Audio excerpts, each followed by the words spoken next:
Hneď na začiatok by som chcel vyjadriť úprimnú sústrasť a veľa síl rodine a všetkým známym. Určite spoločne podporme rodiny. Všetky potrebné linky nájdete v popise videa. Dňa 21.12. okolo 14. hodiny sa na Pražskej univerzite stal krvavý incident, kde zomrelo podľa doterajších informácií 15 ľudí a niekoľko je stále vážne zranených. Čo sa stalo? Kto je páchateľ? Čo písal do svojho denníka na Telegrame? Toto a mnoho ďalšieho sa dozvieš v tomto videu. Ja som Matej a toto je moja šifra pre dnešné video. Začíname. Páchateľ sa volá Dávid Kozák, mal 24 rokov a pochádzal z okresu Kladno a na svojom Telegrame písal od začiatku decembra toto. Sakra je to posraté, určite nezabila dosť. Skúsim to napraviť. Dovolte mi predstaviť sa, volám sa Dávid Kozák. Chcem urobiť školskú streľbu a možno aj samovraždu, príliš mi pomohla Alina Afanaskina. Vždy som chcel zabíjať, myslel som si, že sa zo mňa v budúcnosti stane maniak. Keď potom Ilnas strieľal, uvedomil som si, že je oveľa výnosnejšie robiť masové vraždy ako sériové. Sedel som, čakal, sníval, chcel. No Alina sa stala posledným bodom. Ako by mi prišla na pomoc z neba práve včas. Tento kanál bude na dlhú dobu zatvorený, aj keď som ho pôvodne chcel otvoriť, ale potom som si prečítal pokyny, že by bolo lepšie otvoriť kanál niekoľko hodín pred streľbou. To asi urobím. Tento kanál je denník, kde budem rozprávať o svojom živote pred natáčaním. Pijem čaj a chcem sa zastreliť. Nenávidím svet a chcem zanechať čo najviac bolesti. Prekliate stvorenia. Zvoní mi v ušiach ako nejaké posraté svetlušky. Chcel som si pretrhnúť uši. Podľa zatiaľ nepotvrdených informácií zabil aj otca s bábätkom.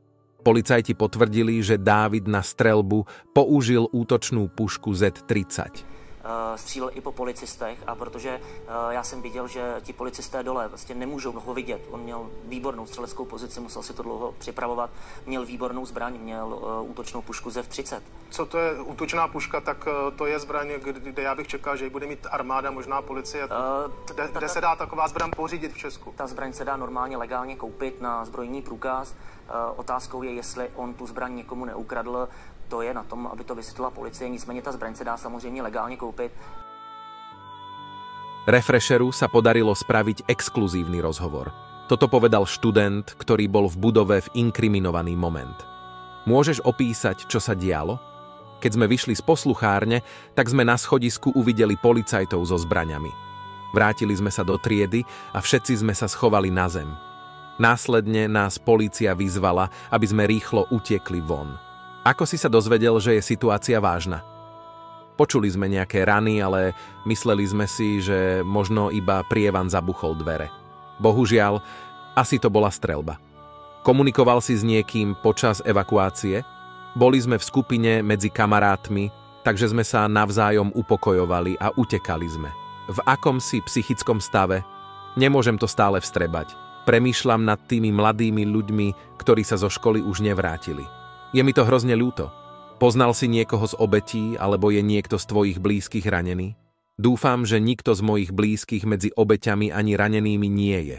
Hovorí sa, že incident bol napojený na Rusko a odkazuje na inšpiráciu Alinou Afanaskina, študentkou gymnázia v Biaňsku, ktorá strieľala po svojich spolužiakoch a nakoniec sa sama zastrelila. Tu je ešte pár záberov, ako to vyzeralo v inkriminovaný moment. Aby toto video nebolo zablokované, musel som vypnúť zvuk.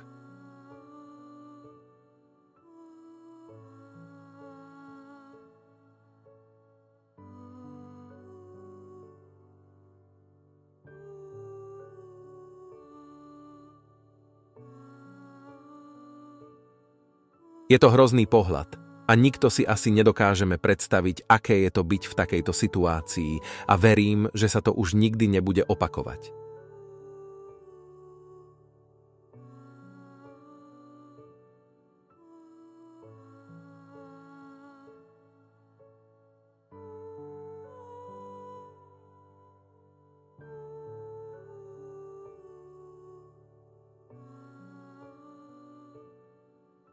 Dovolte mi ešte pár slov na záver.